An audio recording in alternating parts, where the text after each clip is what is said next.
Во земјоделството секогаш постои нешто ново што треба да се научи, потребна е едукација, но да се искористат и сите искуства од изминатите времиња, веќе речиси 3 децени, Васка Мојсовска, која што беше во 2 мандати председател на Националната федерација на фармери, а сега и активно вклучена во управниот одбор на Сојузот на стопански комори со својата компанија. Но она што можеме да го кажеме во вашето искуство е тоа дека имате и теорија и пракса. Се започна од нива, од вашето лозе со својот сопруг и достигнавте на вистина успешни резултати и постојано проширување на она што се нуди на пазарот, не само производство на храна, туку исто така и садници. Може ли една препорака за 26-та и мал рекапитулар да направиме не само на минатава година, туку и изминативе периоди каде што имавме големи осцилации во производството на храна? Рекапитуларот за минатиот период сите добро многу го знаеме, со предизвиците и проблемите со кои што се соочивме, со кризите кои што следува последователно. Најпрво ковид кризата, енергетската криза, воената криза, сите тие кризи влијае директно на агробизнисот, односно на земјоделството. И секако тука компаниите мораат да се прилагодуваат спрема потребите како што се одвива, нели, предизвиците кои што беа и ги наложуваше самата криза.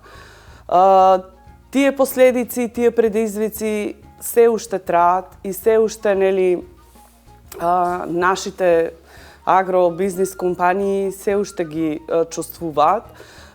Добро рековте, јас бев 8 години председател на Националната федерација на фармери. Тоа беа 2 мандати, исклучително добри мандати во кои што со целиот тим постигнавме одлични резултати, но самата компанија Агрокалем, компанијата е член на управниот одбор на Сојузот на стопански комори веќе 6 години. Така што самата компанија е исто воедно и член на управниот одбор на Агробизнис комората. Сојузот на стопански комори, самите знаете, едно здружение кое што ги организација која што ги обединува малите и средни компании во Македонија. Има од сите сектори, Сојузот е составен од комори од сите сектори, од IT секторот, од фармацевската индустрија, од агробизнисот, од градежната, од прехранбената, така што ние како организација која што ги застапуваме компаниите, секогаш сме во корелација со институциите, нудиме решенија и предлози за зададените проблеми кои што се наоѓаат бизнисите и со конкретни предлози настапуваме пред институциите. Не е само доменот на домашниот пазар каде што може да се пласираат македонските производи, исто така и надворешниот. Што е она што треба да биде клучно за да имаме поуспешен пласман и извоз, добар девизен прилив и сега се добива? Агросекторот е еден од столбовите во македонската економија и ние како Сојуз на стопански комори, исклучително преку Агробизнис комората, работиме на предизвиците кои што ни надоаѓаат, а тоа се стандардите за извоз на нашите земјоделски и преработени производи. Исто така, климатските промени се огромен предизвик со кој што се соочуваат компаниите од агросекторот и стандардизацијата во која што ние како компании мораме да ги исполниме се со цел да можеме да имаме што поголем извоз на нашите производи. А секако и подобрување на самата компанија, односно дигитализација на самото производство, намалување на трошоците на производството во самите земјоделски компании. Тоа значително ќе влијае на растот на нашиот производ и значително ќе влијае на додавање на вредност на нашиот земјоделски производ.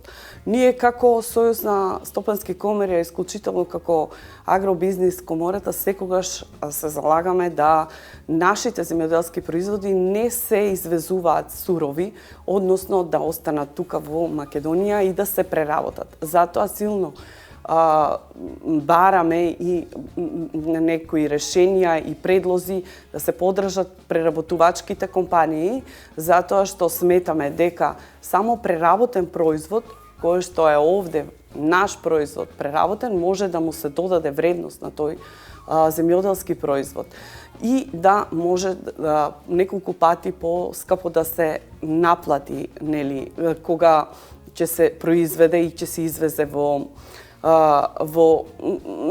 европските или на било кој друг пазар. Жално е ние да имаме земјоделско производство како јаболки, сливи, грозје, да не набројувам, а да ги извезуваме сурови, а потоа да увезуваме сокчиња, мармалади, джемови во Македонија, каде што ќе ги плаќаме неколку пати поскапо. Мислам, јас тоа го образложувам како еден пластичен пример што значи да имаме ние преработен производ овде од нашите земјоделски производи. Сето тоа ќе ни биде предизвик во 2026 година. Секако агробизнис комората е и мост помеѓу секторот, агрокомпаниите и институциите.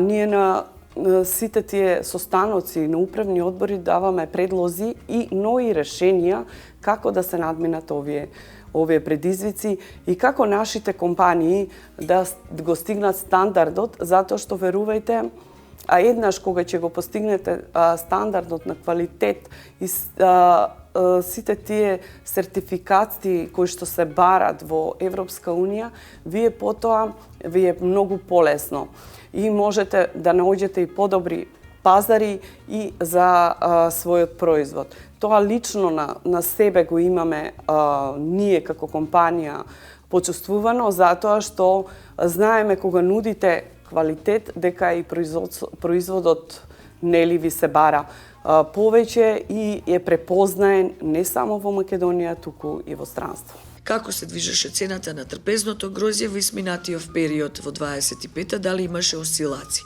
И како да се направи да има континуитет во цената? Со потешкоти беше пласманот, но за среќа ние не ни остана грозје непродадено. Токму од тие причини, затоа што ги имаме Global Gap сертификација за нашето грозје, за нашите производи. Имаше доста многу грозје.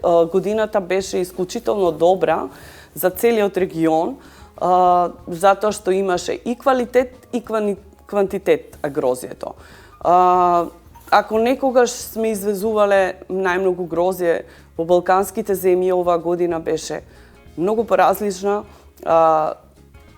Нашето грозје замина во бившите руски републики, бившите држави, па нешто и во Полска.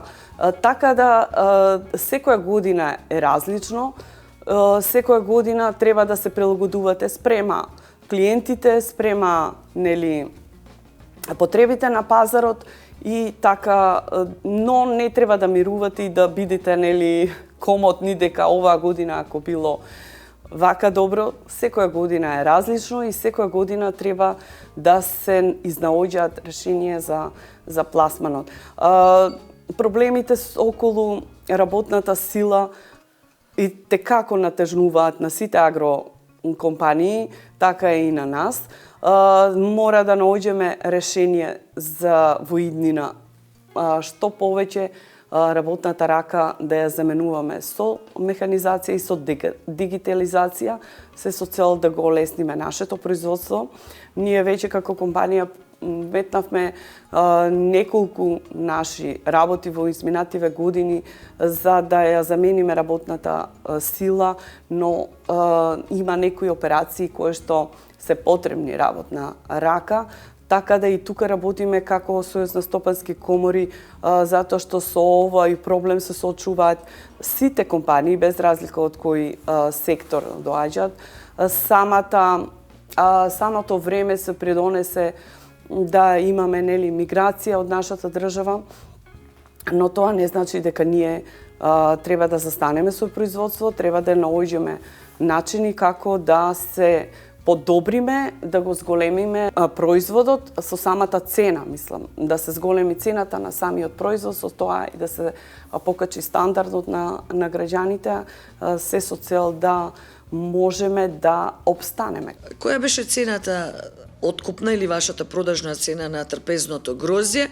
Знаеме дека повторно имаше непочитување на законот за нефер трговски практики, каде што грозјето можеби вие го продававте по 50-60, не знам, а кај нас достигнуваше и до 100 и повисока цена. Дали се надминува овој проблем? Не станува збор само за трпезното грозје, сигурно и за другите производи.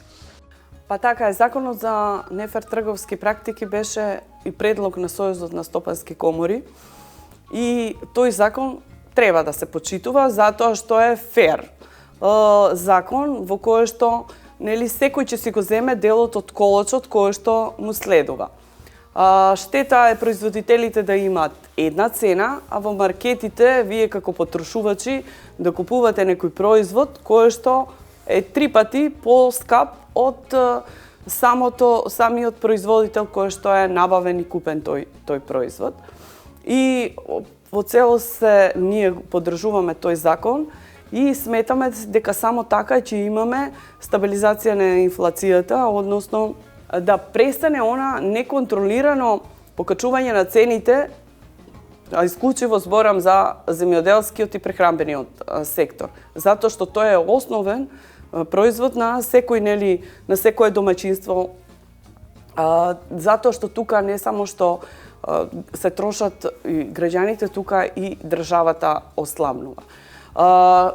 Жално е ако некој сака на големо да профитира од производителите и од потрошувачите, и затоа треба тој закон да функционира и најавени се измени за казните. Слушнав дека има најави дека ќе се направи измени на тој закон во врска со висините на казните, и тоа лично јас како производител го поддржувам затоа што сметам дека треба да биде фер. Ние како производители, кога ќе го продадеме тој производ, вие како потрошувачи треба да го купите по нормална цена, која што секако треба да имаат маржи и заработка и тие ланци на маркети, но да се има некој осет и некое чувство и некоја општествена одговорност, а не неконтролирано да се покачуваат цените. Така беше за сите производи, не само за грозјето.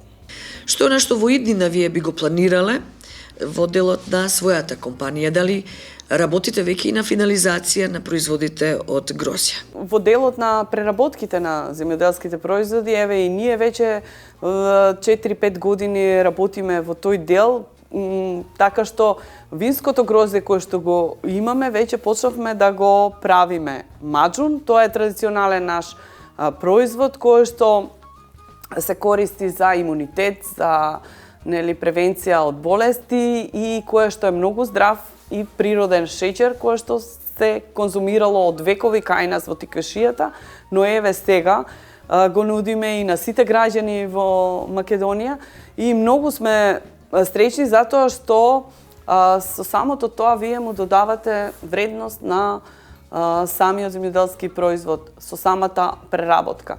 Во тој дел и младите кои што се вклучени во нашата семена компанија размислуваат во иднина да го зголемат производството не само на маџуно, туку и да го прошират и за други преработки и производи кои што се прават од грозје.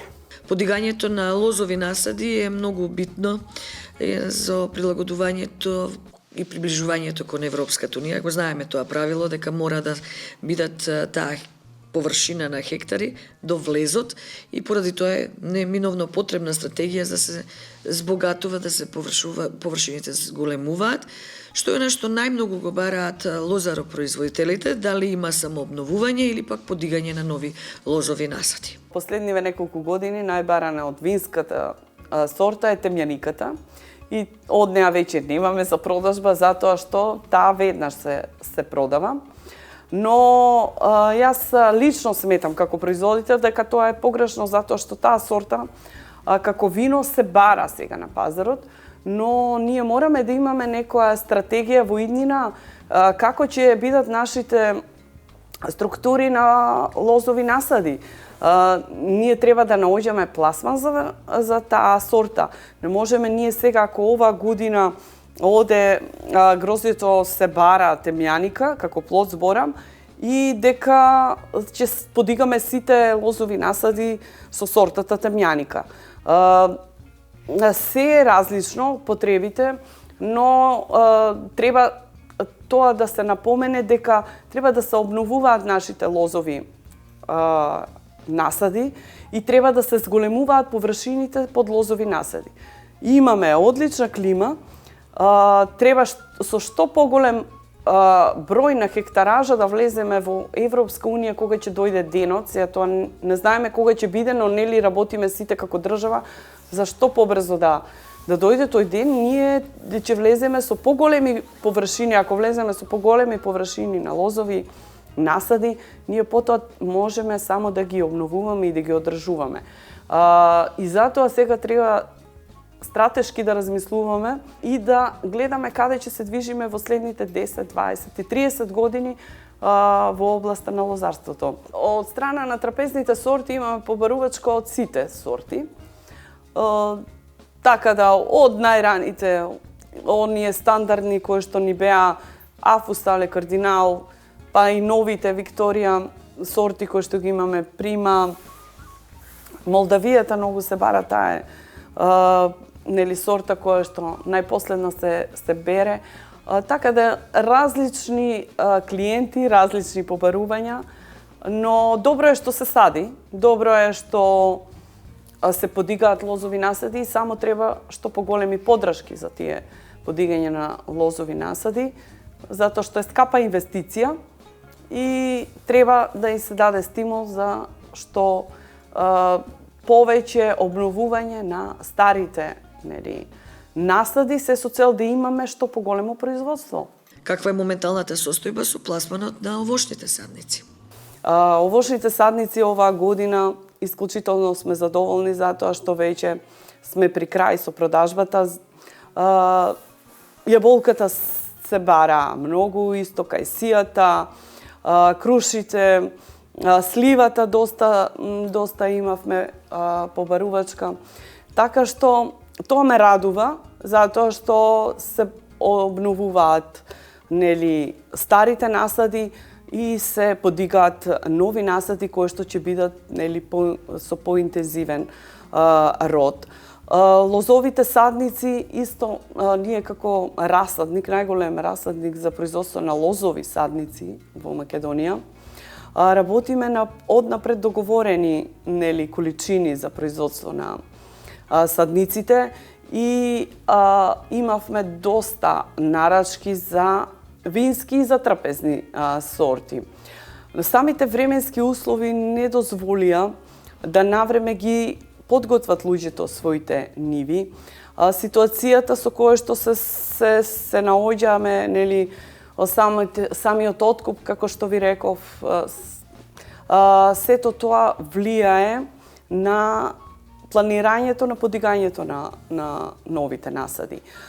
Тие што ни се договорени нели садници, продажбата трае до 30 април, веќе и луѓето ќе си ги подигнат, но имаме дел кој што нели зависно од тоа луѓето како ќе си ги подготват нивите, така и ќе има побарувачка. Се надеваме дека пролетта ќе биде подобра.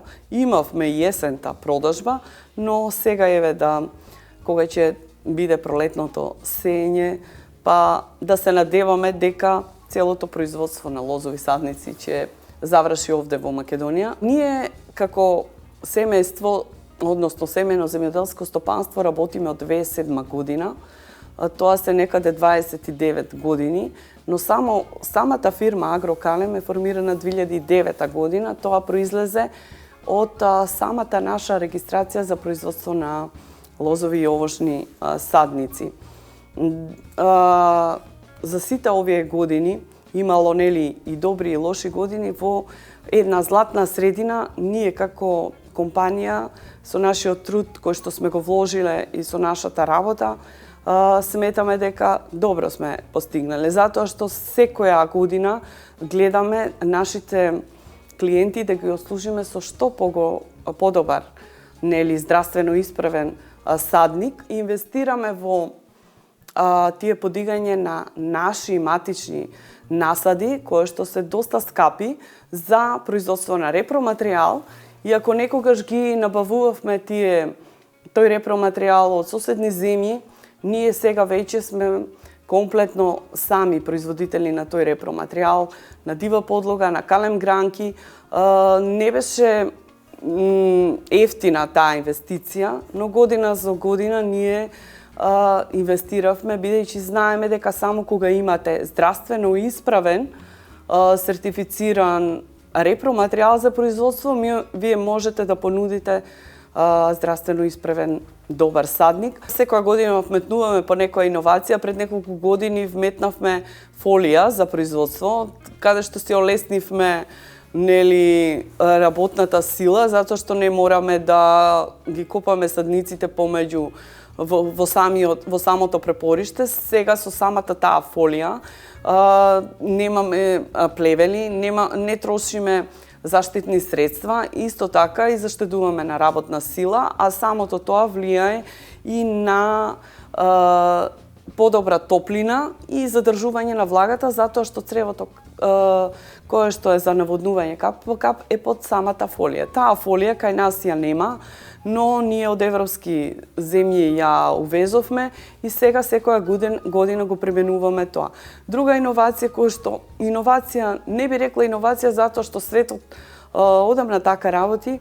Ако некогаш садниците ни беа во трап, во земја и вие како муштерија дојдовте и да земите, да купите садници, моравме нели од земја да ги вадиме. Сега веќе се спакувани во картонски кутии, во заштитна фолија, во кое што се во мокра пилевина и средство за дезинфекција и кое што се одржуваат во нашиот ладелник на одредена температура. Многу е почисто и поедноставно. Ако некогаш не сме ги ставале во парафински восок садниците, сега директно ги ставаме така што нашите муштери не мора да губат време, нели да ги кројат, па да ги засадуваат. Има толку напредни машини кои што дигитално работат, но тоа ни е следна цел како компанија да го направиме, а секако тука се и младите